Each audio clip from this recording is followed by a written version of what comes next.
And welcome to the Smite Masters. We're here 2018, the LAN event, day 4. Finch and Taco here, and we're going to be going to a huge day. This is such big implications. The upper bracket semifinals, and we're going to be going down to the lower bracket finals as well, all gearing up for that big best of 7 tomorrow. And we already know that these are going to be 2 best of 5 events happening today. I wouldn't be surprised. I think you guys should be ready for the long haul as well, because 10 games is a very high possibility between all of the teams involved. It's crazy how much Smite that we're going to be playing, and potentially if you lose this first game, you have to go down and play another best of 5 right behind that. So the stakes could not be higher, but don't worry, the stakes aren't nearly as high for you all at home. In fact, things will actually be pretty easy. You got 3 times everything that you get to enjoy this weekend. So favor, worshippers, fantasy points. If you want to be able to come into me or Taco's stream and say, hey, I've got more diamonds than you, this is the weekend to make that happen. Taco, how many diamonds you got?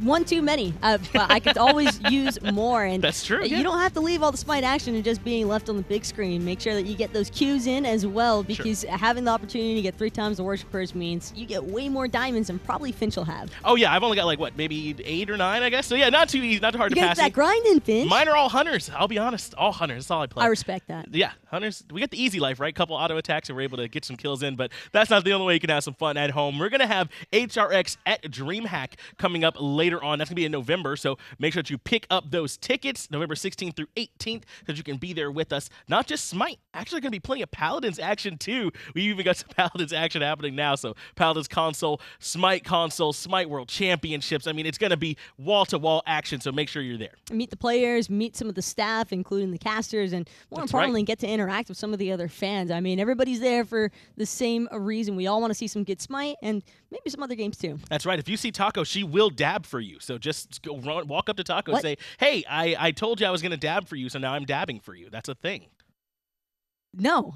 This is fake news. We also have the brackets, so that way you can see where all the teams are at moving into this event. I will get Taco to do that dab now that she's off camera and cannot fight me on it. Team Rival and Team Dignitas are in the upper bracket, so that's going to be the first match that we're going to be seeing. A huge best of 5. The winner goes into the finals with an advantage, Taco. They'll have a 1-game advantage.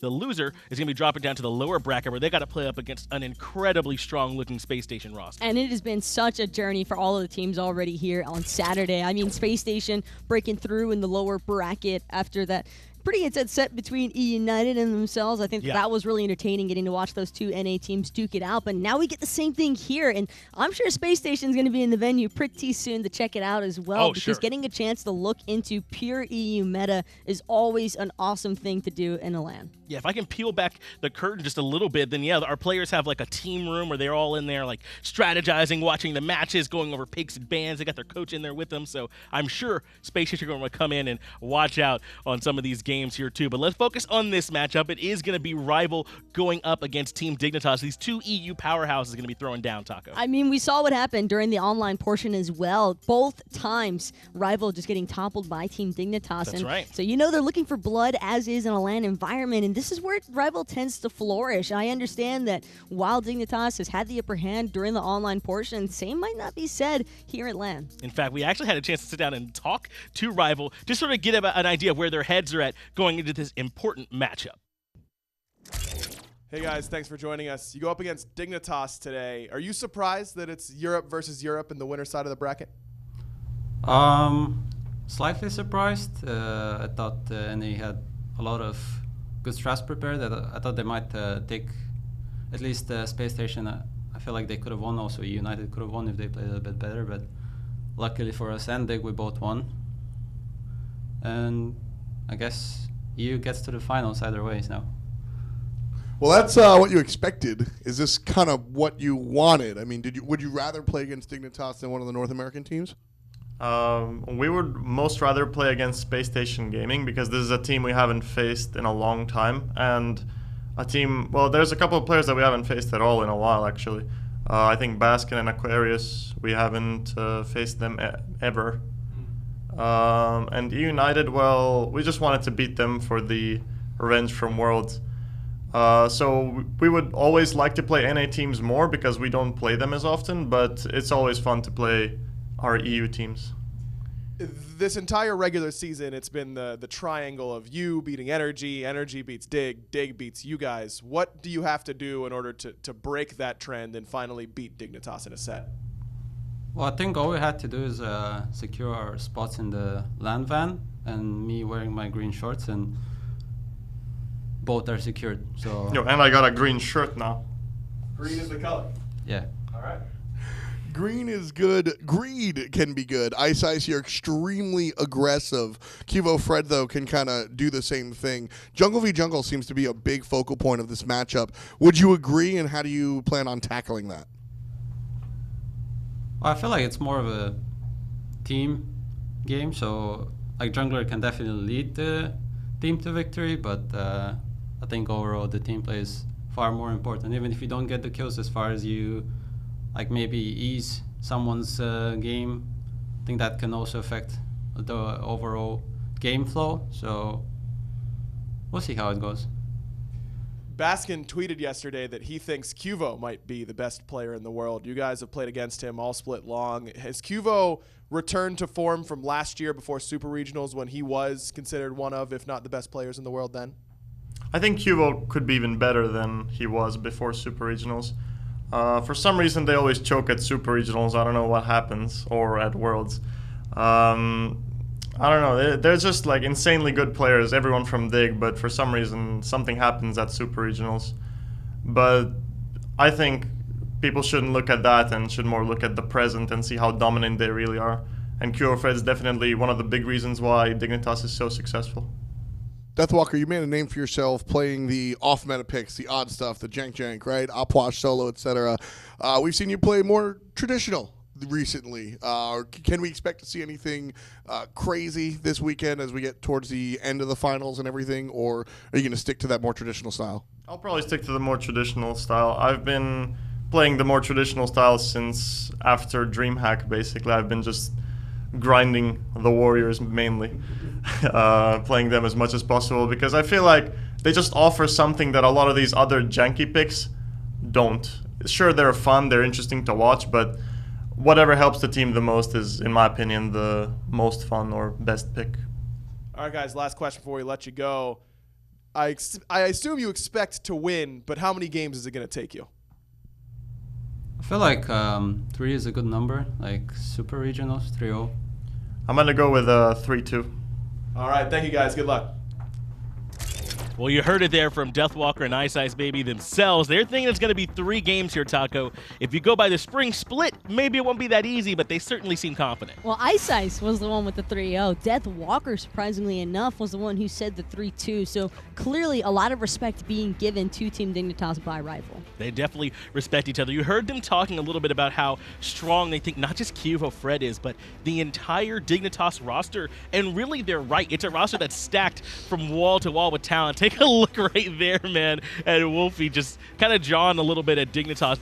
These teams, they have a lot of respect. They all love each other, but they also very much want to win when they're here in the building. And not to mention, these two teams have been scrimming each other for quite some time in preparation for this Masters LAN. So in general, they're fairly familiar, or should be at this point, with each other. And again, that's just one of the fun aspects of the LAN environment, is that you get to see those small little adjustments within a team's playstyle, within a team's compositions. And I think that a team like Rival, you can never really count them out in terms of bringing some unconventional picks forward. I know that we've been seeing tons of the more standard God selection choices by them, but I still think that there is ample opportunity for Rival to try and mix things up a bit. And we're following along here with Wlfy right now, who played well on that Raw. You talked about mixing up some of those God selection choices.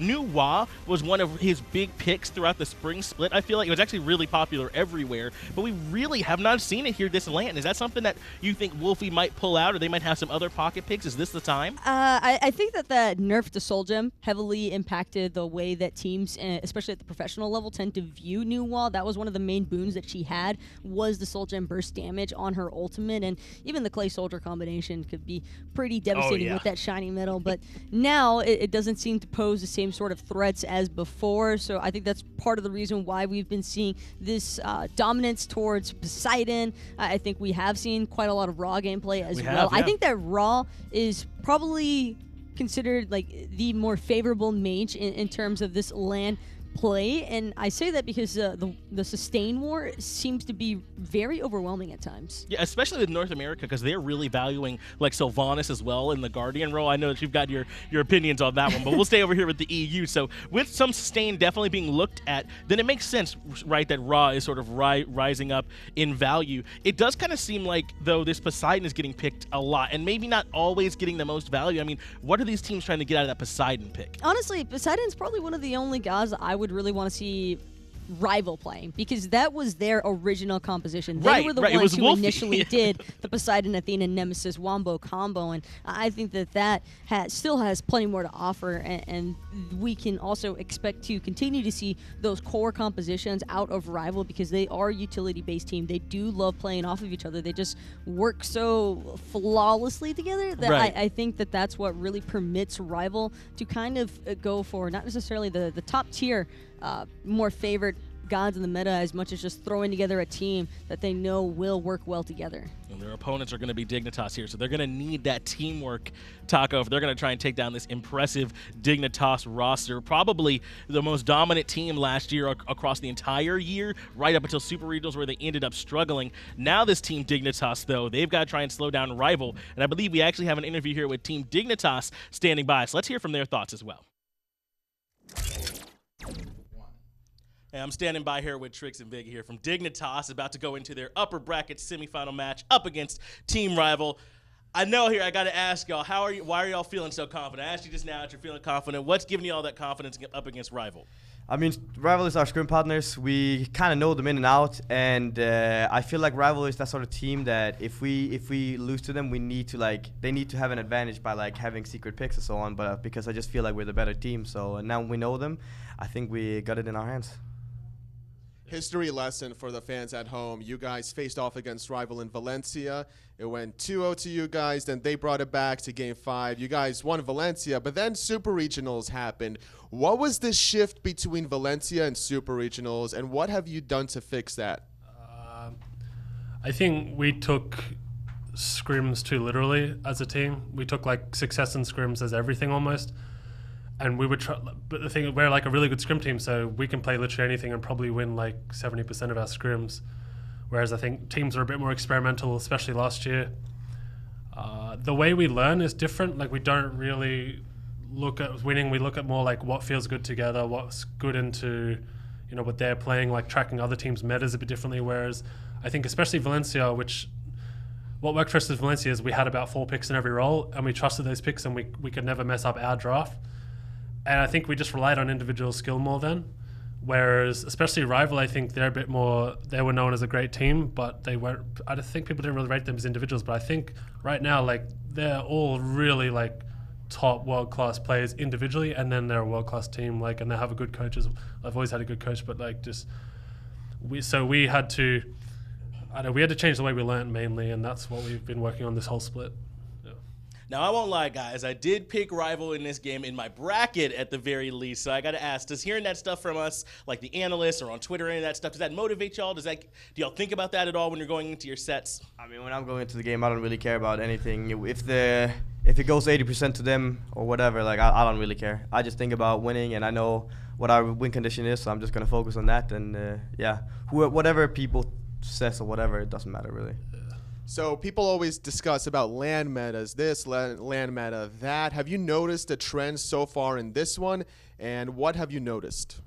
I think it'll be different because certain picks we have that wouldn't work against NA will be really good against Rival just because of their play style. Like, like maybe some of Zyrhoes picks we have to change, that didn't work against NA will work today and be strong today because NA just had a completely different playstyle. Like they liked a 4-man group on our red, and that's why we were able to have hi-rez so far ahead, because we knew they were going to do that. Like we knew from scrimming them that exactly what they were going to do. It's just game 2 we messed that up a bit. We got a bit cocky, and like Trix and I think Arkkyl contested them a bit much when we shouldn't have, and then I think we threw that game anyway at that fire giant. But I think you'll see a completely different meta, because even like the Kukulkan in their set when eUnited play Rival, I don't think it's going to have the same impact when we play each other.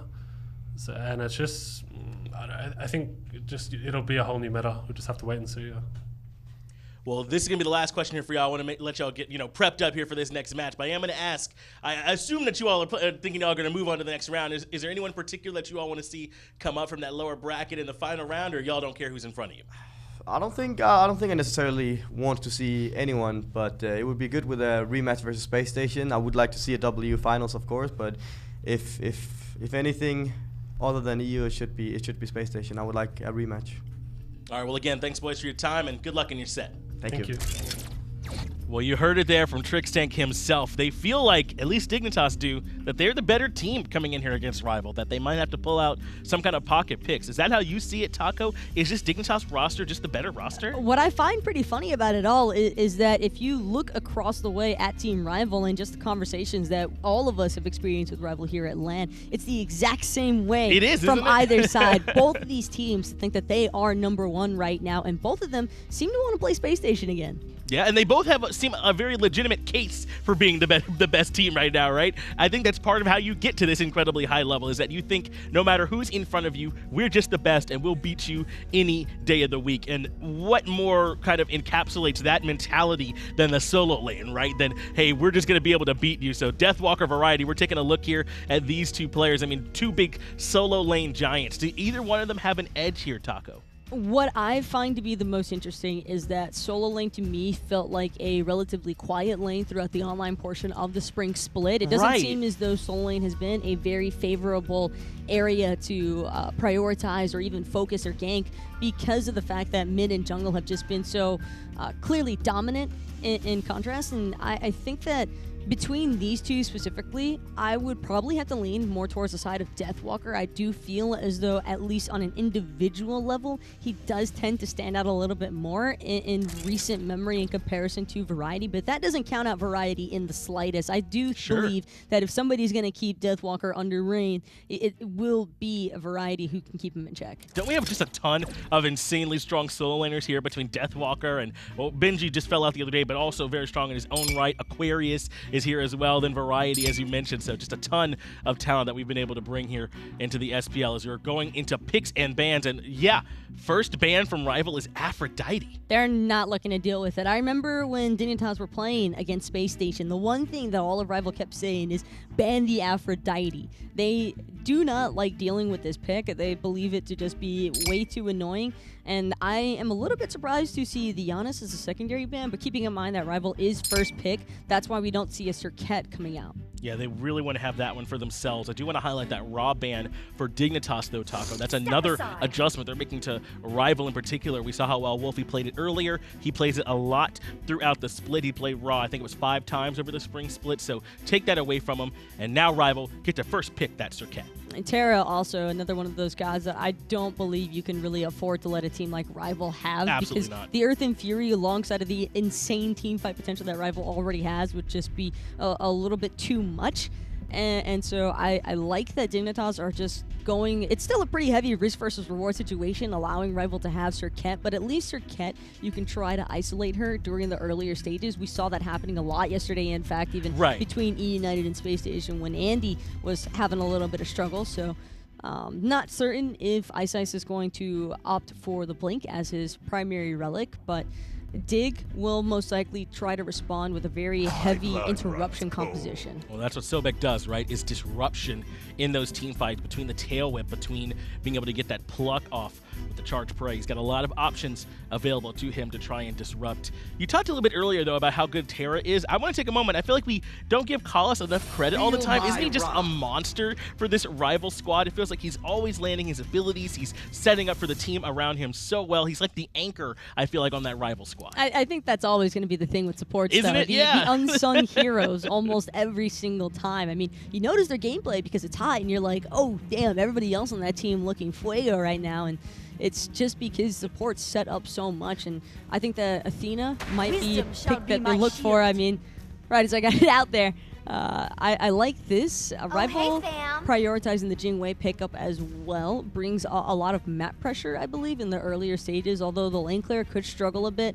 because of the fact that they're against the ROM, I like that Rival are still keeping intact that late game potential with their Hunter on top of just general survivability. But this is being prioritized over the Hachiman, the ROM and the Jing Wei. I mean, is that not surprising? I mean, I understand the Jing Wei very safe and ROM is a late game monster, but why aren't we seeing the Hachiman more valued Sobek. here? Just because the Sobek? That's Sobek, enough? and if this is a Sobek for variety, then you end up with another Blink Beck. Hachiman's not going to be sticking around for much longer because being forced into a Magai's Cloak, I think, is a pretty awkward position to be in as a Hunter. You see that a lot, You want to go purely for the DPS options, and I think that Jing Wei will be able to do so because you've got the explosive bolts, you have the agility that you can use off of knockup, so some of that interrupt factor that Dignitas might have been looking for is going to be slightly more problematic to attain. Yeah, Jing Wei does have a good matchup into the Sobek, so we'll see how well they'll be able to pilot that in particular. Vote for Team Rival if it does go over to the Hunter role as Thoth comes in for Team Dignitas. That's going to be their mid lane mage. I felt like for a little while Thoth may have dropped off, but here he is making a big resurgence at LAN. Going to be going right into the hands of Zyrhoes. Thoth is one of those picks where Dignitas know what they're getting into when they choose him, and I think that this is just another one of those calculated risks that Dig tends to flirt with more often than not. They are a team that are very willing, and especially considering that it is a best-of-5 situation, I think you can afford to kind of test things out.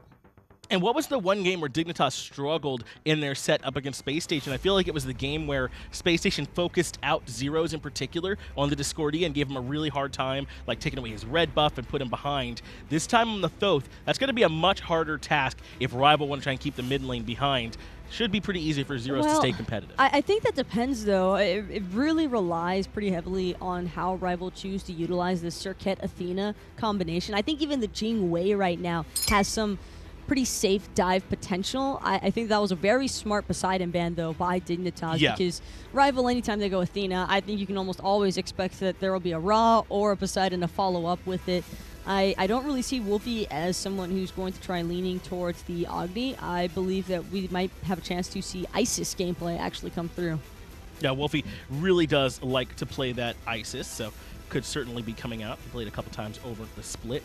Ratatosker banned by Rival. They're going to take Rat off the map as opposed to some of these other junglers. We've seen Robin be very popular in the jungle role, and they banned the Rat instead. I think that Robin could be their possible fourth ban here. They're probably going to deliberate on it for a hot minute, though, because while Dignitas and Kubo especially is incredibly strong in the Robin, this we is didn't the even other mention one. Achilles is all the way here unbanned? Exactly. What? That's what I was just about to bring up, but screen beat me to it, or the players beat me to it. Achilles has been one of the more contested picks here, I think, in LAN, and for good reason. I mean, he just has so much strong burst potential. I think letting somebody like Kubo have a god such as Achilles could be very problematic. On top of that, it also would provide Dig with a little bit too much flexibility because could be potentially an Achilles in the solo lane for variety. That way he can be super aggressive into Deathwalker, and on top of that, Trix, I wouldn't put it past him to try something crazy like that. Yeah, it's very important, I feel like, for this Dignitas roster that they're able to get QvoFred on something that can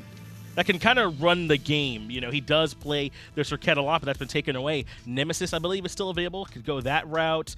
We've seen him play a good deal of the Robin as well if he wants to go there. But Kukulkan going to come out instead. This is likely going to be going over to Variety, I imagine, and then Sobek going to be played then by Trix. Normally, I'd agree with that, but based off what we saw from EU during the online split, you can never really be too certain. I do think that there's still that threat of ambiguity with Dignitas' roster or draft so far, because we did see a decent bit of Kukulkan support, and while I personally don't think that it's ideal and would definitely prefer to see that Kukulkan in the solo and Sobek in the support role, can never really tell at times. Actually, Trix played it one more time than Variety did in the online phase, so maybe it is actually going to be more likely going to Trix. I think Trix played it 3 times and Variety played it twice. So, yeah, maybe it is as Kukulkan gets, or not Kukulkan, but Kukulkan gets highlighted. It does still funnel into Trixtank's playstyle pretty heavily, though, and you have to remember, Trix was probably one of the very first supports to really start bringing to light some of that warrior support thread. I mean, we saw plenty of Sun Wukong out of this guy for a long time, and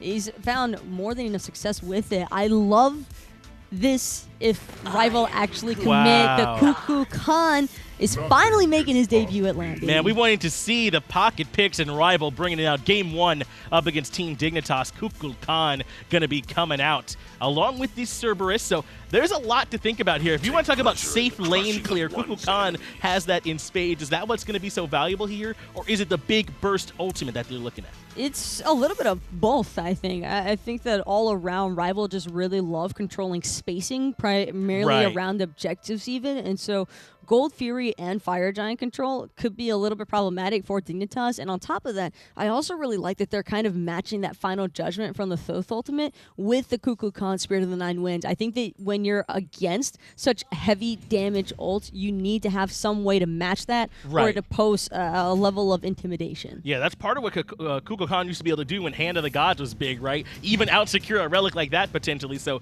it's ton of secure that Rival could have here with this composition. But now that you're seeing both drafts on paper, Taco, who you got here in Game 1? Whew. I think Rival if they get the execution on point. Rival, well, that's one of the things that they do very well is execute, so we're leaning Rival a bit here on the desk. Casters are standing by. Listen, guys, Tom and Ryan bringing you the semifinals here. Thanks for joining us.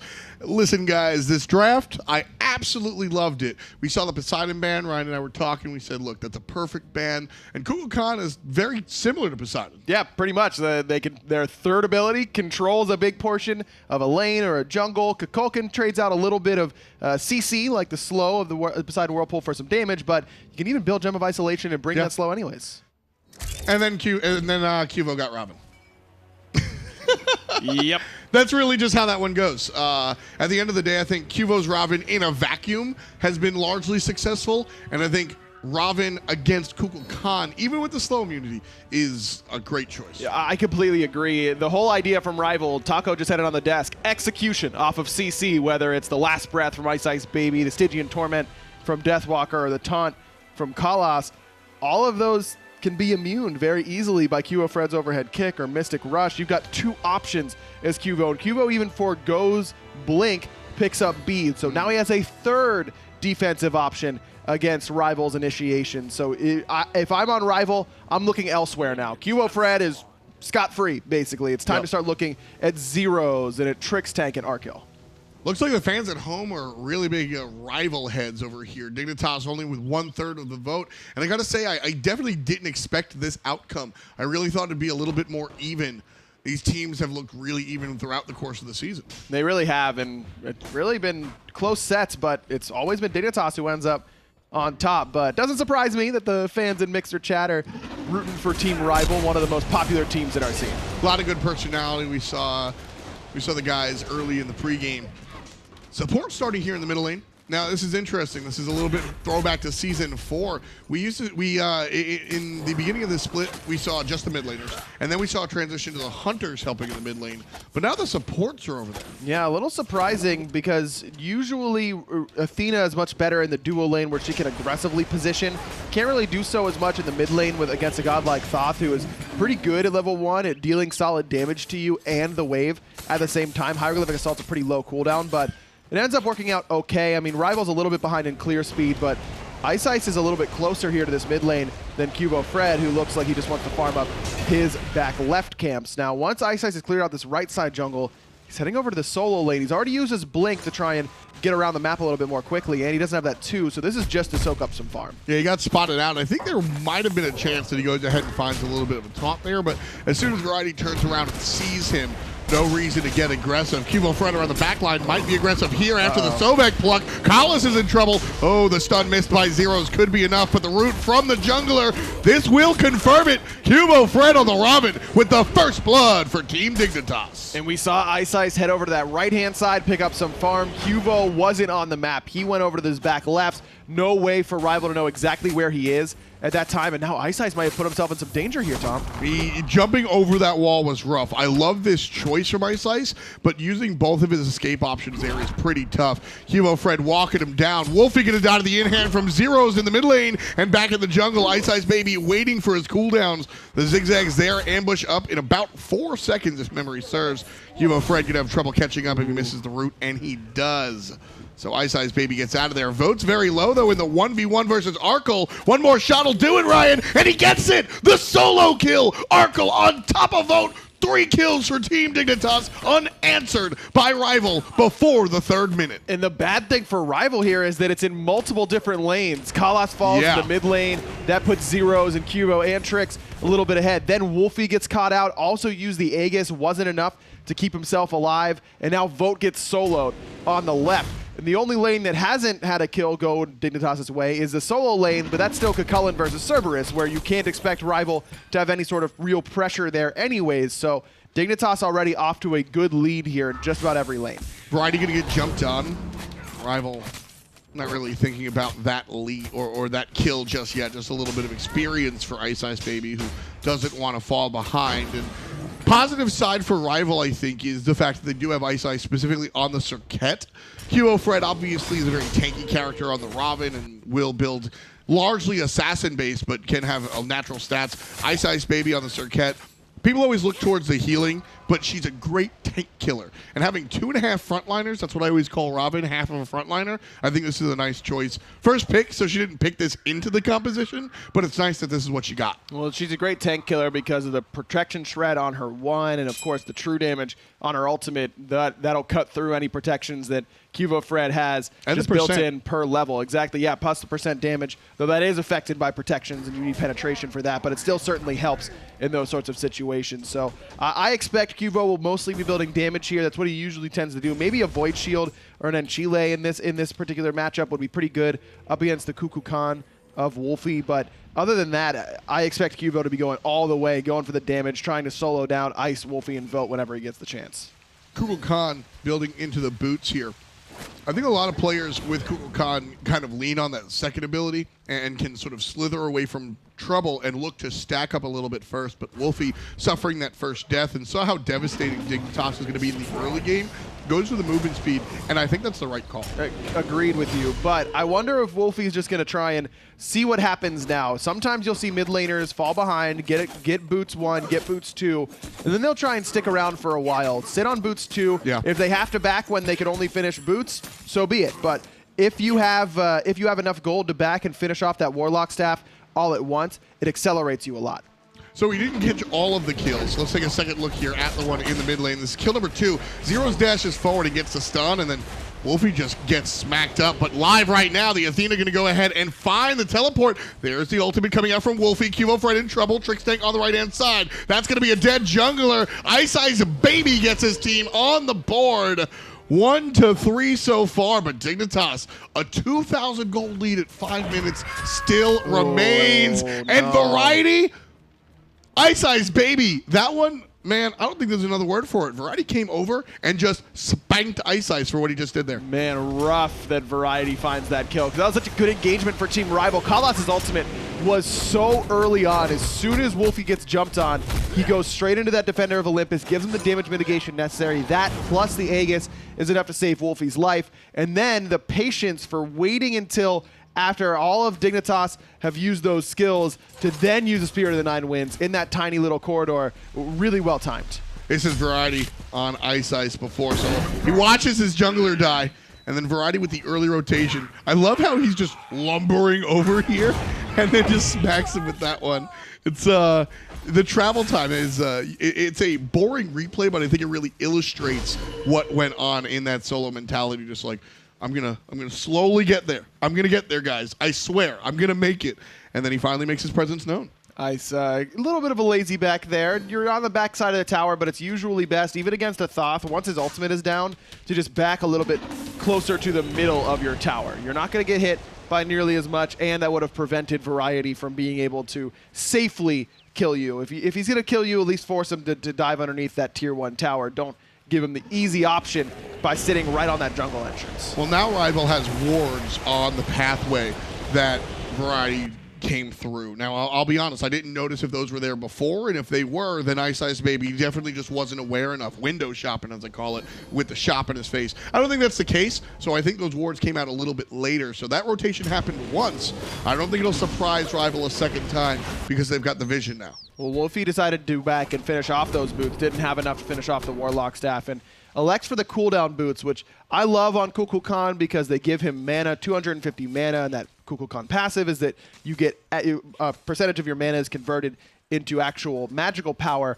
But this does make his build path a little bit more awkward. Now, if he goes for Warlock Staff straight into Book of Thoth, that double stack on Kukulkan is incredibly potent, but that means he has no penetration until 4th item. So now it kind of de-incentivizes that from Wlfy. iceicebaby get a blink on Q when he gets hit by the nonsense out of Wlfy. Jump over the wall, predicted by the mid lane mage, but Qvo kicks it anyway. What a rough moment. That's Rival sitting there really upset that they didn't pan out the Robin, because that was a picture perfect play from Wlfy. Well, Qvo, his beads just came up, I believe. I think they were down when Ice initiated onto him, so Wlfy should just be tossing out that Spirit of the Nine Winds as soon as Last Breath connects.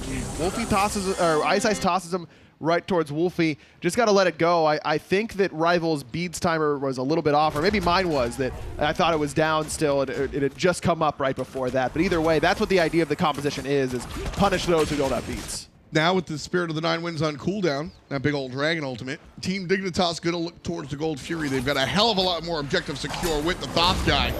And nobody even shows up. Vote takes a little bit of a bite for his presence, but that's about it. Rival having a lot of trouble here. We've discussed a lot about the deflation of gold value in Season 5. The economy in the Smite world is taking a hit. But 4,000 at 9 minutes is about as large of a lead as we've seen all week. And that just comes from that early start that Dignitas had, where they get pressure in every lane, basically, and then have been able to continue the ward coverage. I mean, every single one of Rival's towers has just a little bit of health missing, and all of Dignitas' towers are pristine. So that means that it's Rival who are trying to catch up and clear the wave underneath the towers, whereas Dignitas is able to clear them and start to rotate around and place their ward vision, be on time for their buffs, and be right there without missing anything, potentially. And that's just what pressure can give you. Now, Rival's got a great counter-initiation comp, and Kukulkan even went behind. It only takes one big ultimate to win a team fight for you. Roddy going to go by himself, invade the enemy blue buff. Deathwalker's here with the jungler and Athena. QvoFred takes care of Ice before he hits the ground. Deathwalker jumps over to the left-hand side, and number 5 for Dig, the black and yellow are making it hurt. Man, Trix is doing such a good job this game. Everywhere he goes, Dignitas seems to either have the pressure or find a kill, and they're right there just exploiting iceicebaby's selection of Blink at level 1. Trixtank looks like he's able to be more mobile than the Athena. Yeah, he has been. That's incredible. He really has been, and doesn't even have the Talaria boots or Travelers. He went for the tank boots to give himself some crowd control reduction against the heavy CC comp of Team Rival, but he has an entire Heartward Amulet right now over Kalas. Now, Kalas isn't down by 2,000 plus gold, but it's just that Kalas has not been able to time his backs as well as Trixtank has, who he's able to back, finish off a big item, get the full grip awards, and then come out and affect the team fight with a huge power spike in items. Trixtank, definitely got to give credit to him, but I said it in my head as soon as they locked in the Ravana. I said, look, this is Qvo's game now. This is Qvo's game to lose, essentially. I think every time that Dignitas give their jungler Ravana, they start with an extra card in their hand. They're just up. And Dignitas certainly showing that. I think that Ravana is a must-ban against Team Dignitas. And Rival, I think that might be a conversation in there. And after game number 1, I think people are going to agree that Ravana should be banned against Dignitas. It does everything that Dignitas want to do. They commit really, really well as a team onto backliners. And Variety and Qvo, I think, are the 2 best backline ruiners in the SPL right now. They work together better than any other jungle solo at annihilating mages, hunters, assassins, whoever they can find. Their coordinated dives are always very well timed. And they put that on display earlier this week. The Variety Afro plus Serqet combo is just pure timing. I mean, it's not...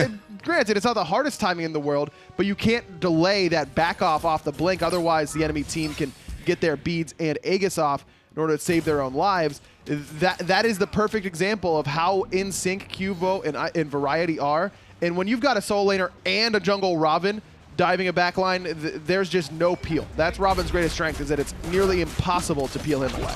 I love this decision. I ask teams to do this all the time. Dignitas have a large 5,000 gold lead, and they're forcing Rival to fight them even though they shouldn't. Deathwalker cut down to half HP off a single Sobek pluck. There's help from Wlfy. This could be good for Rival if they fight into it. The variety's very low, and the ultimate's going to kill him. Vote with the last hit. Team Dignitas now 5v4. Going to get jumped on by iceicebaby, but Trixtank protects his jungler. Honestly, if he hits that pluck, he might actually kill him. Ice receiving that Athena ultimate now, and he's going to go forward, looking for Trixtank. Defender of Olympus hits onto him as well. Ice might fall. No, perfect shell from Kalas keeps him alive as the rest of Rival get the Pyromancer. Vote's rotation there, so huge for Rival. Problem is he gives up the tier 1 and a little bit of tier 2 on the left, but overall I think that that's the confidence booster that Rival needed. Sometimes you got to make those sorts of decisions to give up something on the left in order to affect the fight on the right. Still a decent lead for Team Dignitas, and it's wonderful because I implore teams to use their lead, right? You're up 5,000 gold, and I still stick to my idea that that was the right play from Team Dignitas. Force Team Rival to fight into it. There was just two problems. One, Rival is a world caliber team, and they're going to bring you the business. And two, what I think really enabled Rival to win that team fight was Dignitas split up, and they isolated themselves. Variety just a little bit too far forward in comparison to the rest of Team Dignitas. I don't know if the communication was that the rest of Dig was all on Pyromancer, or if they were just looking for the fight and were zoned out by iceicebaby, but either way, Variety kind of gets isolated and beaten down. So nice stuff coming out right there in that team fight. Dignitas here, not too concerned. That's one mistake. And with the type of lead that they garnered in the early game, they've got a couple more strikes before they're totally out. They really are. I mean, they've got that mid to late game potential to make big plays with this Athena taunt straight into the Spirit of the Nine Winds, stuff like that. That is really, really important if you want to make a comeback. It just takes, one missed beads, one mistimed Aegis. The Rival's composition preys on those who aren't going to be on time with their relics, and usually Dignitas is very good about that, but it only takes one moment for Rival to blow this game wide open. Team Dignitas. Well, I think Trixtank gonna get taunted here and lose half his HP, and that's the power that you were talking about. There's multiple taunts and a couple of things to follow up off of that taunt. Qvo in trouble. Already used the flip kick, but the jump gets him out of trouble. Last breath not gonna be enough. Trixtank relatively low as well, and Wlfy gonna zone players out by way of the whirlwind. Dignitas still have about 4,000 gold here, Ryan. I think Rival need more than one opportunity. I think they need two solid opportunities to tie this game back up.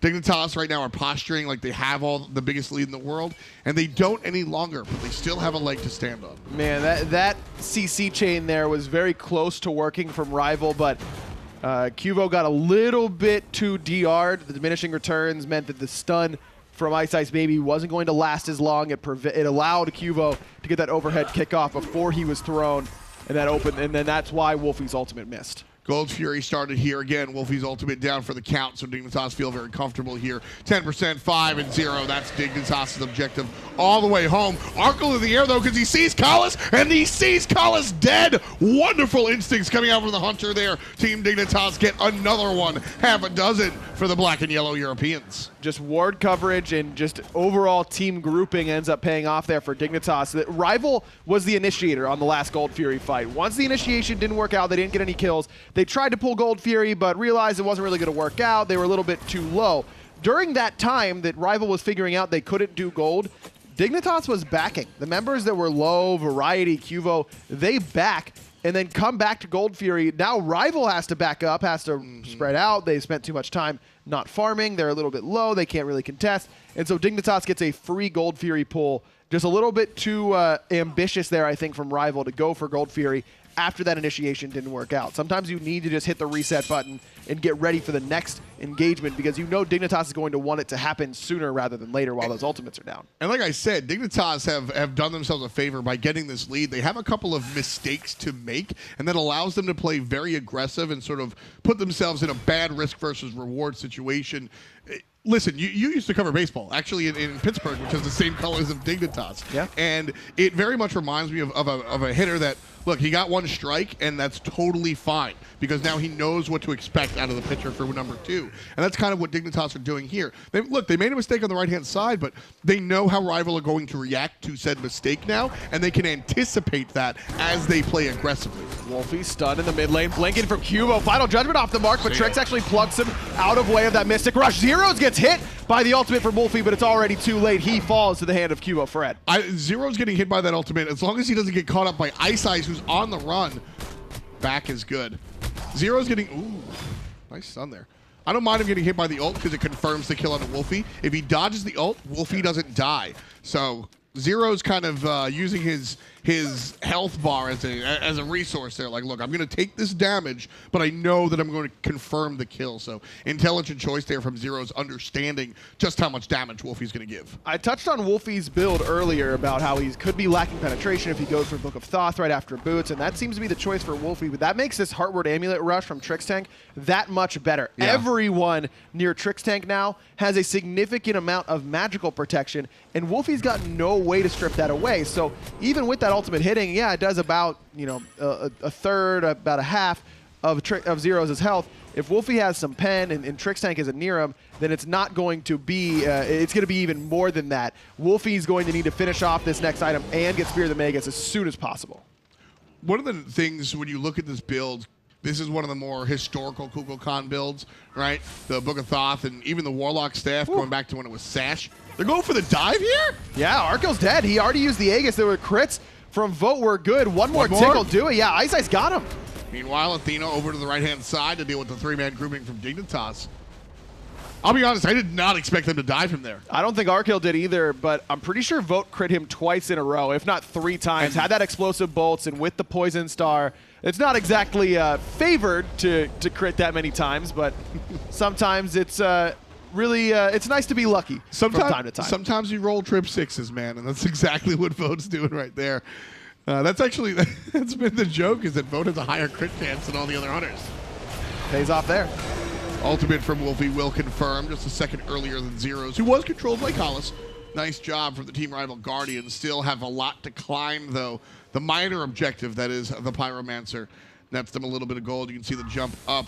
So sub 5,000, but just by 200. But it feels pretty spread out right now. I mean, the XP difference really isn't that noticeable across any of the roles. I mean, a level here for variety, a level there for Zyrhoes as well. But overall, I mean, this lead is fairly spread out across the team, and so it's not that bad. 5,000 gold isn't good by any stretch, but if it's 1,000 here, you know, 2,000 there, something like that, it's going to be a lot easier. I just saw Alpha Jackal pass the casting booth, and he did not look too happy, though. 5,000 gold might not be that much, but it's certainly not something that's going to impress your coach there, huh? No, I mean, you want to be up 5,000 gold. Sure, that feels pretty good, but the fact that XP is very close is really, really critical. That is a big deal to make sure that you can actually fight into the opposition. Having a finished item is huge, don't get me wrong, but sometimes you just need that extra bit of base stats, that extra level in an important ability. Specifically that Variety and QvoFred are on the Warriors. Those characters, the base stats are super important. So when you're looking at a Warrior-heavy composition, that experience is really important. Arkkyl on that Gold Fury. Brought it down to about half HP, but Vote sniffed it out. Taunt on the Trixtank gives him a little bit of damage from Wlfy, but still, Wlfy doesn't have any pen. That's just all the Soul Reaver damage. So it doesn't go for the Book of Thoth. Needed a bigger burst right away, and I agree with him there. But I still, man, he's really lacking penetration so far. 21 minutes in to have no pen, it's rough. I mean, that's what I was getting at, was this was the old style build, but the difference was penetration was easier to come by for mages. Now, a little bit tougher.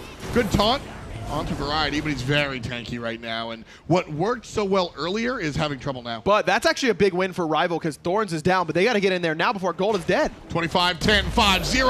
Dignitas take it again. Now Rival want to fight into this, though. There's Lurking in the water, slowing everybody down. Wlfy's going to miss with the ultimate, and in comes Dig, but Wlfy takes out Trixtank without the support. Dignitas going to look to retreat. Arkkyl fires a couple of shots, and Rival get a kill, but Dignitas get the big harpy. 6K in the lead is Dig. Man, really, really close there to that being an even bigger lead, but Kalas just backs and ults back in, makes sure that he can get here nice and healthy. Rival wants to keep on going. They've got the 4-on-5. Tier 1 tower in trouble, half HP already, and this one's going to crumble. Dignitas not interested in playing defense here. Only 500 gold for those tier 1, so 100 gold per player. Not really something that Dignitas want to put themselves in a position to defend in 5 versus 4. Just not worth it, man. But now Kalas and Deathwalker need to be wary of Dig pulling FG because Trixtank's on the respawn, and Rival took a little bit to back. Deathwalker half already. Cutting down by the mid laner. Variety going to get hit as well. Dignitas have pushed out the solo lane. There's no damage from Wlfy's combo right now. And that's what I was getting at, was mage penetration was so much easier to come by when this build was very popular, and especially now, I mean, you have limited options. Spear of the Magus is the way to go for Wlfy, period, end of story, but I agree. I would have loved to see that third item. Now he's going to work towards it, but it might be too little too late. Now Dignitas on the Fire Giant down to 50%. Kalas tossed back, knocked up, Final Judgment hits, and Arkkyl is going to notch number 8 for Dig. What a wonderful example of how Dignitas plays right there. 5 versus 4, the Fire Giant going to be leashed out. Deathwalker jumping in as Trixtank is relatively low, and so is Variety. Trix is dead. Hey, dashes forward. He's almost. You see the thought process? Yeah. He's like, I'm going to get away. Zyrhoes. What the heck? And then Trix turns around. Oh, my bad. That was a really good Zyrhoes impression, actually. It really wasn't. There's no way that's even close to accurate. There's no way he says heck. I'll say that much. Sure, but actually you'd be surprised. Zyrhoes says heck a lot. Does he? Yeah, he does. He's a funny guy. Is heck inherently funny? I don't know if I agree with that. No, but I think Zyrhoes is funny. Oh yeah, I agree with that. Fire Giant. Funny attempt from Rival, actually.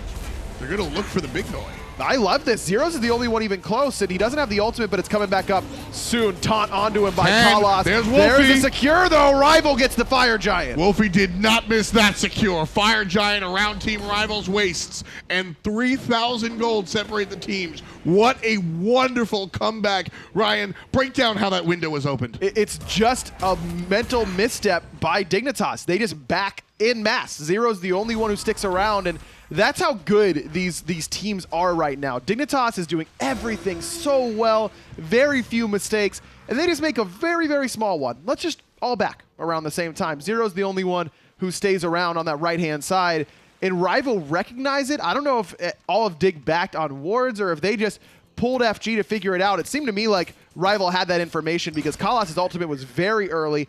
Deathwalker jumps on top of it, and everyone is able to pile in there and get it before Zyrhoes has his ultimate back up, before anyone else from Dignitas is close enough to try and contest. No vision coming out from Team Rival. Could have been wards that expired by now. Sure. I think it was one of the old brick in the window and the cops just didn't come. I don't think that they broke anything, Tom. They just recognized an opportunity and capitalized on it nicely. What I'm saying is that I don't know if they had the information. I think they just pulled it and said, let's see who shows up. And nobody did, so they got it. Could be. Again, I think it's the fact that Kalas ults very early on that tells me that they knew that they had a real window there. Now, could have just been Kalas ulting to get back to the fight in case there was one, but overall, either way, it doesn't really matter, does it? It's Rival has the Fire Giant now. That's the biggest takeaway, is that Team Dignitas had an absorbent lead, had the Fire Giant, and all of that is past tense. And now Wlfy has some pen. He goes for the Obsidian Shard instead of the Spear of the Magus, which I don't mind because everyone from Dignitas is so tanky by now that he needs as much pen as possible. Yeah. I do think a Spear of the Magus after Obsidian Shard is correct here, though. Obsidian Shard is going to make his ultimate hit really hard. Just like that. Variety cut down to about 40% HP with the follow-up. Thorn's going to return some of the damage as well. The Tier 2 tower will fall easy peasy. Team Dignitas and Team Rival now tied up here at 26 minutes in, which was largely Dignitas' game the entire time. Now, Wlfy uses the ultimate there, but I think that's still a good decision. He's got 20% CDR between the Mage's Blessing and his boots, and Variety used every relic he has. Teleport, Thorns being the big one, and it put the Bulwark of Hope on cooldown. That Bulwark of Hope passive, really, really good at hosing Kukulkans who think they got a final kill with their Whirlwind and keeps you alive despite it. Another dash in, but the taunt's going to be immune by Trixtank's ultimate. Blink on the back line as QvoFred tries to find Vote. Dash away is good. Arkkyl takes care of Kalas nice and early, and now Team Dignitas trying to fight into Rival's opposition. The retreat is the call. Dignitas are on the run. Looking at Dignitas' actives, sprint isn't available. Just defenses for Arkkyl and Zyrhoes. So Dignitas are going to look to fight back. Look to the Gold Fury, I think, because they don't have the tools to fight. That was how to play around Athena 101 from Team Dignitas. Trix knows he's the taunt target, immediately goes underneath the water to give himself CC immunity. Then he cancels it early to pluck Kalas back in to the rest of the team of Dignitas, who use everything to kill him. I mean, Final Judgment and Astral Barrage, their two backline ultimates, both go on to the Athena, but Kalas isn't quite tanky enough to live. It was close, but wasn't quite able to get out of danger. And as soon as Athena's dead, Rival's whole team composition gets infinitely worse. Yeah. Everything about Rival's picks, from the Jingwei knockup to the Kukulkan as an entire kit, is all designed to play around that Athena taunt. That's why I love the fact that they go all in there, because you brought up diminishing returns earlier, which is more of an intermediate to advanced thing that we rarely touch on here. But the big deal is basically subsequent crowd controls become less effective, so you can't be stunned forever. And with what Team Rival have drafted here, you've got 2 taunts, a stun from Deathwalker. The knockup is unaffected, so good for vote. But if Team Rival go in and they don't get it off the first taunt, they don't really have that opportunity to kind of like fudge up their mistakes. They have to just full reset, wait a while, and then come back in. And it's not even just waiting until the next cooldown of those abilities. Diminishing return stacks stay on you for 15 seconds, I believe. So it's a long time before you're able to re-engage at full force. And that's if they haven't been hit by any other CC during that time. But that's why I think this Jingwei is really, really smart, because as you mentioned, excuse me, Vote isn't affected by those DR stacks. Neither is Deathwalker's ultimate. That is a knock up and grab, so that's not affected either by DR. So Rival can juggle their CCs very nicely to make sure that it doesn't affect them too much. But if their initial burst doesn't work out, they do have to keep that in mind. Yeah, you can't taunt and then go, oops, we'll taunt a second time, because it's just not going to work. Fire Giant comes down here. Dig with a very slight lead, and I don't think it's relevant. Rival here fighting against a team with equal opportunity. Dignitas seem to have the placement here, but Team Rival not afraid to fight. Wlfy going for a Gem of Isolation next. Could also be an Ethereal Staff. He's got 2 options on what he wants to pick up. Just based on his build, I think he might be looking for E-Staff, and seems to want to do good burst off his ultimate in the first instance of damage. Yeah. And especially with how often Kalas has been taunting tanks, E-Staff works better. Pyromancer relatively low. Vote could get flipped up, but dashes away to the backside. There comes a nice crit on iceicebaby. Big ultimate from the Cerberus, but it'll largely miss. QvoFred barely affected by Wlfy. Just Mystic doesn't Rush, baby. care. Mystic Rush, baby. So much damage mitigation when Robin uses that ultimate. Pyromancer goes to Team Dignitas after they negate what Rival brings them. I mean, that was Wlfy going, I hit him, and his team said, are you sure? I did big ult. It did 400 to QvoFred. That does not qualify as a big Kukulkan ult for sure. And it just goes back to me that he just doesn't have quite enough pen, but it still doesn't matter that much in that particular instance. It's more that Mystic Rush is just a really, really good ultimate that does a lot of damage. Yeah. It gives a Sunder effect to whoever it hits. And then also gives Robin a lot of damage mitigation. I feel like you like this character. Anyway, Wlfy, talking about the boots. So this is interesting. The mana boots that he has contribute to his power. Would the penetration have given him more overall damage? Against tanks, yes. Against squishies, no. Kalas, certainly the tank here, cut down to 75% HP. Trixtank in the center of Deathwalker. Arkkyl and Zyrhoes waiting for him. Athena's ultimate is going to make sure that he gets some of that damage mitigated. And the ultimate out of Wlfy hits Arkkyl for a lot, but he just doesn't care. He's ready to fight anyway. Variety's low, though. Arkkyl in the sky, trying to find the assassin. No vision, has to come down. And so Team Dignitas, now Rival will negate what Dignitas tried to bring. But it did cost Rival a lot of ultimates, but Stygian Torment is still up, and with the Jingwei knockup and Whirlwind available, just regular skills for Vote and Wlfy, that's so much guaranteed damage off of Stygian Torment that Dignitas have to respect it. QvoFred with a smart pickup here of the Magi's bubble. Deathwalker running away.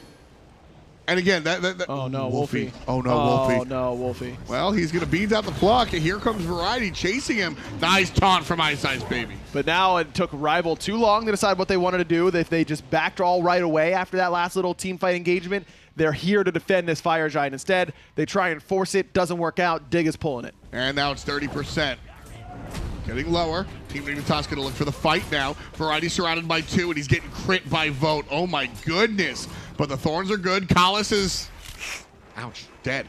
Double digits for Team Dignitas. And that one looked low effort. That looked easy. Vote uses the Aegis. Got hit by that final judgment from Zyrhoes, but Zyrhoes got knocked up by Vote as well. So no secure here necessarily for Team Dignitas with that final judgment, and Wlfy is back. Well, almost half on fire. Dignitas have threats from all sides. Up north is the Assassin. Down south is going to be the mid lane mage. Deathwalker here for control. Fire Giant low. Wlfy's ultimate is available. He can just confirm this. Trixtank gets hit. Deathwalker dies to Zyrhoes. Team Dignitas are looking for the kills. Trixtank in trouble. Ice trying to get him with the last breath. He will die and spreads it. But the shots from the Hunter. iceicebaby on the run. Ooh. Zigzags away. Dignitas. Oh, QO catches up. Blink. 3 dead on the side of Rival. Blink is good from QvoFred, but Fire Giant's still available here, Tom, and Vote and Wlfy are here. That's lots of damage, but Dignitas has that ward coverage. They did all back, though. It's impossible to ask Rival to know that Dignitas back That's the key. As a unit in that situation, but they did it earlier. I wonder if they had enough DPS between Wlfy and Vote. It probably would have been close. They absolutely did. They absolutely did. The problem is if Vote and Wlfy do this by themselves, they get low, and with no information, you have to assume there's a QvoFred behind every rock. And what I do if I'm QvoFred, I sit there and I watch you do it till 20%, and then I fix that face, and both of you die. Fire Giant down to below 50 now, and Zyrhoes has that ultimate available. This time around, Wlfy doesn't know exactly how low it is. He and Vote can't really check that health bar, so Dignitas get their first Fire Giant of the game. I really, there was a moment there where Fire Giant was sitting around like 10%. Wlfy was just chilling right before. Was that steal? Was that a confirm? No, it wasn't low enough, and that's a really awkward situation as a mid laner in that sort of spot, because you don't know if you should be ulting to try and steal or help, or maybe you go in there and leash the Fire Giant, use your skills and try and ult it, but then you could die and your ult is down. It's a really awkward position to be in. You could feel Wlfy kind of getting torn apart by what he wants to do and what he thinks he should do, and there's truthfully rarely a right answer in that spot. Well, good strategy lends itself to the offensive player will generally, it's a good idea to force your opponent to make the impossible decision, and I think that's what they did with Wlfy there. They brought the Fire Giant down low, and then they looked at his teammate and said, whatever you do, you die. So make the impossible decision or sit on your hands. Wlfy does the correct thing in doing nothing there. You know what's impressive is that Dignitas has gotten 5 Gold Furies this game, and they're only up 8K. That is a lot of gold that Rival has been able to amass through buff invades and overall global objectives. They haven't taken down a ton of towers. I mean, they're even right now in towers they've taken, but despite 5 Gold Furies, Dignitas only up about 9K. It really speaks to how well Rival has played from behind the majority of this game. The total amount of gold they have is just elevated in general. 35 minutes, 90,000, 80,000. Very, very impressive. Arkkyl actually built into a rage. Not something we see too often, but this was a high kill game, and he's looking for the late game crits. I think that's why we see it. And he loves picking this item up early. He's done it pretty often so far here this Masters land, but you're right, he's kind of the only one who does it. No one else really seems to like it that much. Left side Phoenix going to be aggressed on by Team Dignitas. Ultimate out of Zyrhoes early and low damage. Here comes the blink forward from iceicebaby, who's looked great all game. 4 kills in total for the jungler so far.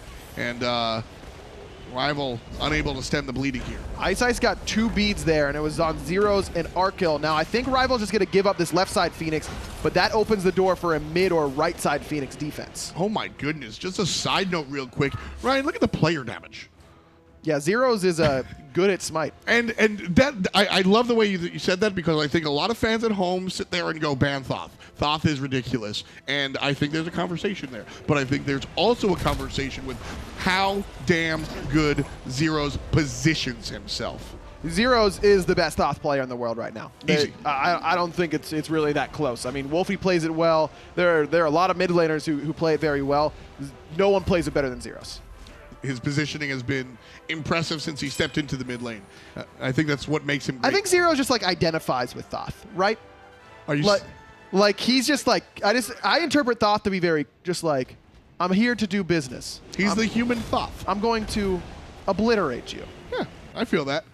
Zero's cool, calm, and collected usually. Still has a ton of fun. I feel that with Thoth, the way he walks. Yeah, exactly. Zero's has a similar demeanor. Looks like him too. 12-6, 37 minutes in. 94,000 to 82K. Kala's going to look for a taunt real quick. There's the ultimate from Wlfy. Big play from Team Rival. iceicebaby combines with the mid lane to take down the Hunter. Here comes the jump in from Variety. And while they lose their Phoenix damage, they don't lose the fight just yet.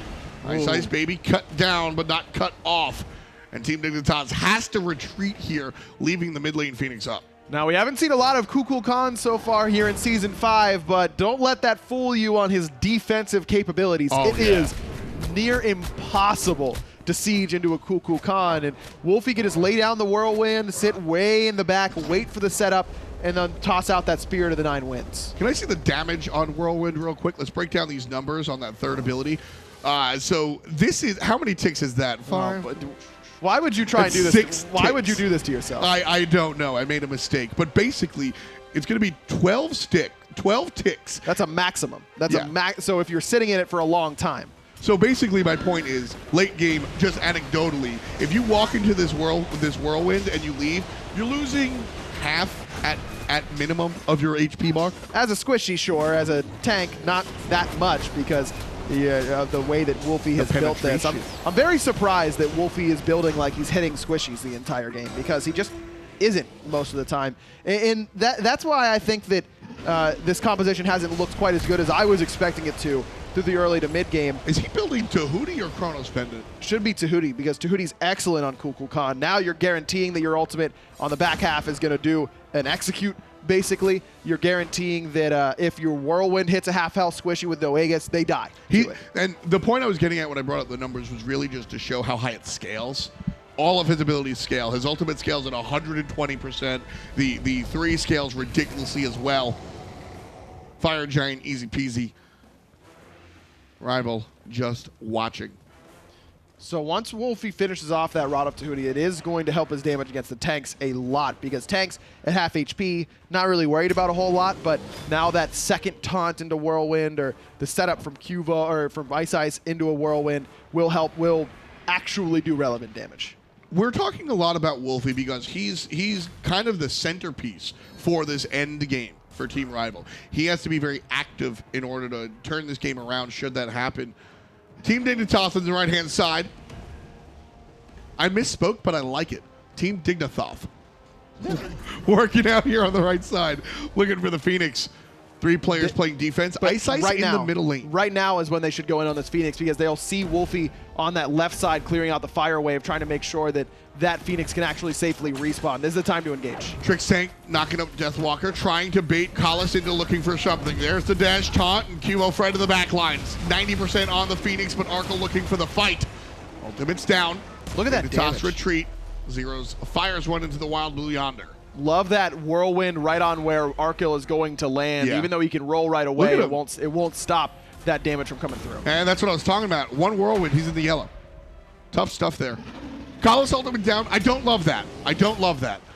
Usually you see the Athenas come and get a free life by backing and ulting back into the fight. I think you're close enough to the Phoenix that you can walk, and that's big damage mitigation. That's worthwhile damage as well. I don't like that ult. I mean, he's got a considerable amount of CDR between the Spirit Robe and the Genji's Guard, so it's not quite as bad, but I don't disagree with you.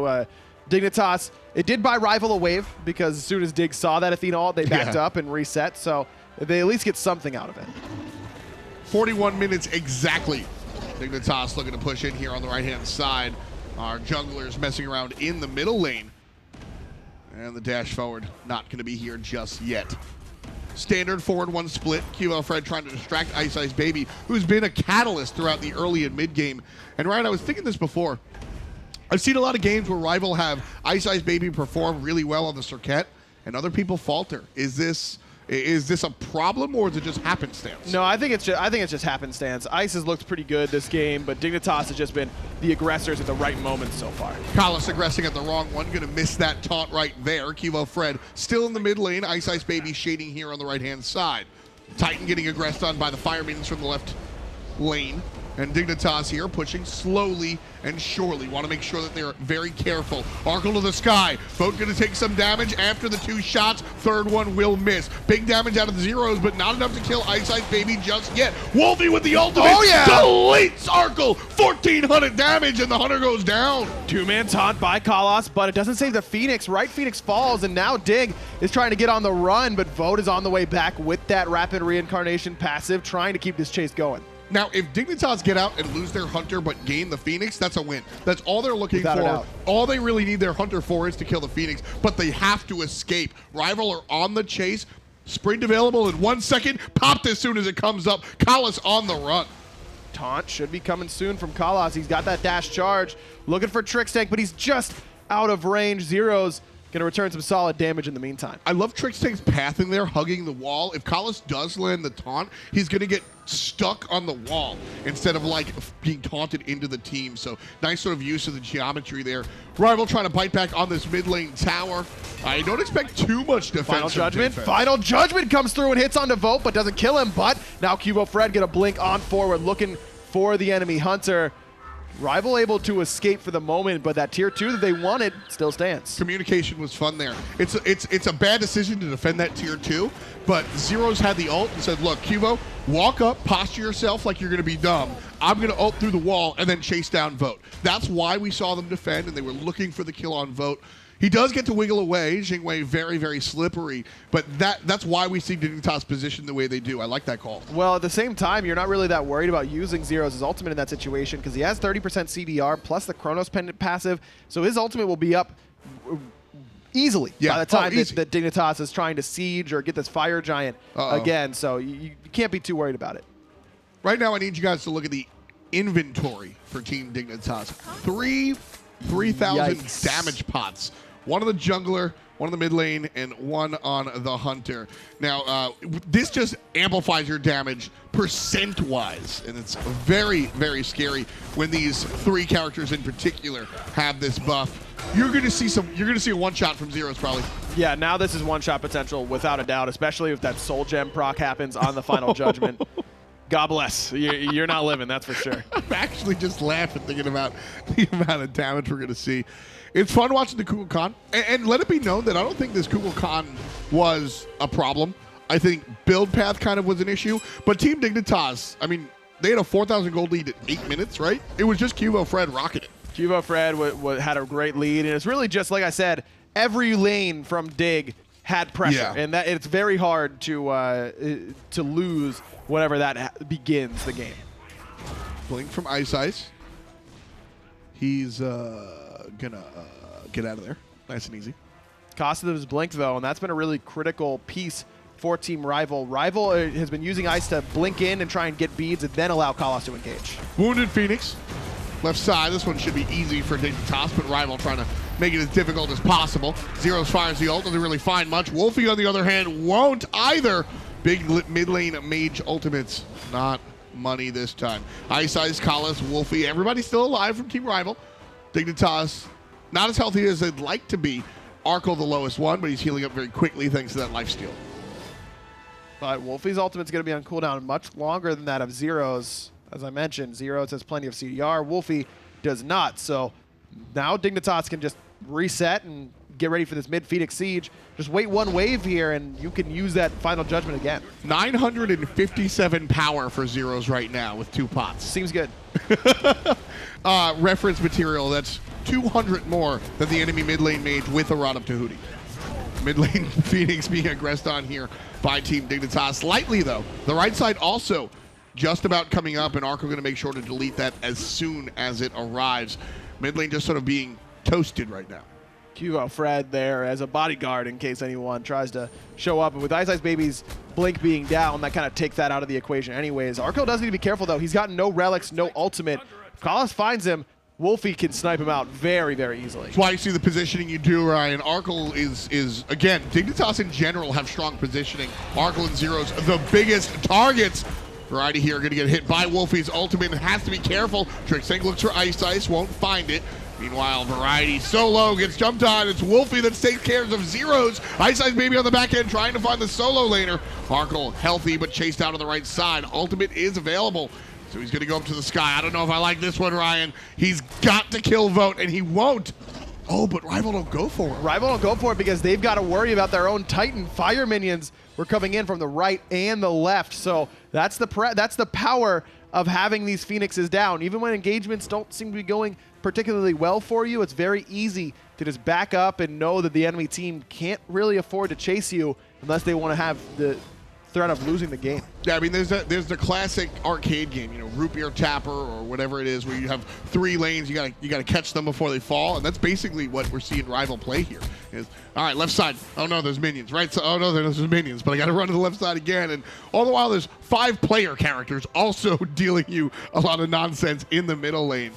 But Rival has done a great job defending here the base. 47 minutes in, Team Dignitas have tried about 4 separate times to break the base. But you brought it up before, a fantastic defensive composition coming out from the Purple Hoods. And that's just one Kukulkan alone, because the rest of Rival's composition isn't that great at defending. I think Cerberus is hard to deal with. I like Cerb on sieges, and Athena as well, but Athena is just hard to deal with in any team fight scenario. So Rival really doing a pretty good job of it thus far. And check out what Zyrhoes did. Sells the Chronos Pendant for a Spear of Desolation, an item we haven't seen a lot of as of late, but it has some CDR. Obviously not going to match that the Chronos Pendant was giving him, but it's just more outright power. It also gives him some extra pen, because Kalas and Deathwalker have been getting low from Zyrhoes, but haven't quite been able to find those kills for Dignitas' mid laner. Spear of Desolation will help him in that regard, and Wlfy has done a similar sort of sells that Gem of Isolation for an Ethereal Staff. And this is the right idea, because you're looking for the burst damage. You just want to murder people so you can win the game. You're not looking to rotate your abilities multiple times in the team fight. You're looking to kill somebody off a stun. So yes, sell all for the power. Team Dignitas certainly have it right now. Backing to base, so that tells me they're going to look for the final fight, what could be the final Fire Giant of the game. Of course, this late, it is the enhanced one, which will give them a little bit more oomph behind their punches. But 12-9, all things even, but the wind in Dignitas' sails certainly. They've got the left side Phoenix down a number of times, the right side Phoenix down a number of times. Haven't been able to get all 3 Phoenixes down at the same time just yet. Just yet, but keep in mind, we don't see many comebacks. Their teams are underneath their Phoenixes for quite this long. Yeah, it sometimes takes the winning team a while to break the base and win. But I can recall one Dignitas Rival set on LAN where Rival defends their base numerous times. Yep. And then they march up the lanes and win the game. Well, all 3 Phoenixes being down, and that broke Dignitas. It really did. That was Super Regionals last year. And I have to wonder if Dignitas is starting to feel that a little bit. A little bit of deja vu, potentially. I certainly think that's the case. What Ryan's alluding to is actually even easier now in Season 5. Season 4, it was pretty difficult. Season 5, I mean, defensive teams have been sort of given a gift here with the new map and the new meta and everything. And straight up, if Rival cleanly win a team fight, they win the game. If Dignitas cleanly win a team fight, they win the game. I respect these players too much to call it a coin toss, because they've got all the control in the world, and variety on the receiving end of Rivals. Already cut down. This guy is dead. He's isolated. There's no way he can get out. QvoFred going to take care of Wlfy, and I will eat my words. Variety surrounded by 4, cut down to 10% HP, and still wiggles on out of there. Kyle's going to find a taunt on the Trix, but the left Phoenix goes down. Man, Wlfy being dead, so tough now for Rival to try and defend. Vote's got to use Airstrike just to get towards his fountain. Left side Phoenix falls again. Wlfy's dead for a minute still. Dignitas have plenty of time to wipe the map of Phoenixes. If they can find one more pick, they can end the game. Deathwalker here, playing it safe behind the Phoenix. Down the bird will go, and Dignitas on the retreat. Fire Giant still around their waist for an absorbent amount of time. Not even concerned about the clock whatsoever is Team Dignitas. Right side Phoenix will be aggressed on here. Variety tanking. Zyrhoes dashing, has the stun available. Vote here. Left side iceicebaby could find somebody big, but Arkkyl takes to the sky. Looks for Vote, pushes him out of range. Big hits coming out from the Hunter. But the collapse from Team Rival could be good. Ice trying to find that in-hand on a Zyrhoes, but Arkkyl's not going to let him. Dignitas with another kill. Right side Phoenix falls, and now they're pushing for the Titan. Yeah, this looks like Team Dignitas going all in. Wlfy's up in 13 seconds, and I think that's the clock they're worried about. 10 seconds till the mid lane mage comes out with the ultimate available. 50% of the Titan, 25-10. That's game number 1 to Team Dignitas. But anything but easy. 51 minutes, nearly 52, before Dignitas finally find the victory. And I love the composition from Rival. I really do. I just felt like the way that it was constructed and then the way it was executed didn't really mesh. You can build Kukulkan a multitude of different ways. You can do what Wlfy did, look for the big damage, that big initial burst. But if you're constantly taunting tanks, you need to be able to kill the tanks. And I just don't think that build did that well enough. Yeah, rough stuff coming out there for the mid lane on Team Rival. Dignitas did a fantastic job of dealing with them. And it wasn't only Wlfy, it's Vote as well. Vote's building Crit. Crit isn't that good at killing tanks, specifically when Variety has the Spectral Armor, the Thorns. You want the penetration build. Kalas either has to communicate that he's taunting frontliners only, and that we need to build accordingly to kill those frontliners, or Kalas needs to ignore the frontliners and try and consistently get on the back line. Either way, it just seemed like Rival, a rare misstep in communication for them. Usually they work so well together. Alpha Jackal didn't look too happy about it either, and Alpha Jackal focuses on that side of the game primarily, so I think he certainly agrees with you. Interesting one, a long one. QvoFred did great in the beginning, but who brought it at the end? We ask you that personally, Mixer Chat. Let's break it down on the desk. Wow, man, trying to siege into that Kukulkan, that did not look easy for Team Dignitas, but they eventually get it done. Finch and Taco here on the desk as Dignitas are able to take Game 1 up against Team Rival. Taco, I mean, talk to me about some of those highlights for you from that game. That's probably the most wild part about it, though, Finch, is that this was just the first match between these two teams, and there's still plenty more Smite action to come, but I really think that overall it was just a lack of initiation in the end for Team Rival that ended up being the primary reason why they were unable to do anything but try and sit on those Phoenixes for the defenses. I think that Dignitas played it well, or at least to the best of their ability. Kind of hard to siege when you know that if you go in without the wave, you'll end up losing your front line, but I do feel... And you can't go in with a wave because of a Kukulkan. Exactly. A Kukulkan was in this game, ladies and gentlemen. It was a nightmare. I wish that Kalas or Deathwalker would have opted for a blink. That way Rival could have had some kind of initiation. Right. I think that all around, it was kind of just a bumpy road the whole way through for Rival. Granted, it was a little bit of back and forth action, at least through the midway section of that game, but I think that in the end there, Dignitas just really stuck out even more so because Zyrhoes did a fantastic job on that Thoth. No, Zyrhoes did so well, and he is actually going to be the MVP selected by Mixer Chat, and I think he did something like 70,000 damage, something very close to that. I know that sounds like a number I made up, but no, it's 68,000 damage this game. What a god Zyrhoes was here in this game.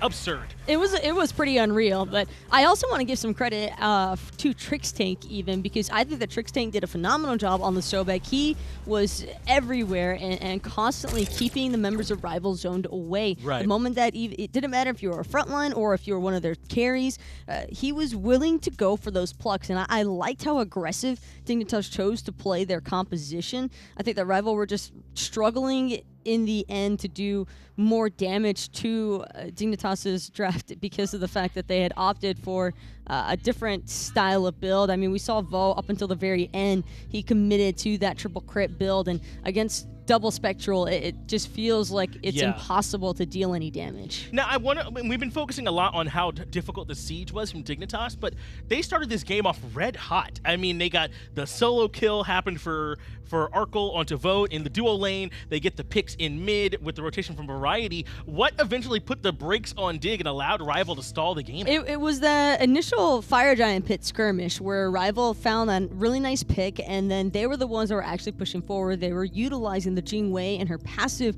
to their advantage by having Vote make some of those earlier rotations than what Arkkyl can match because he's Ram. He got confined to the dual lane and was just stuck split pushing.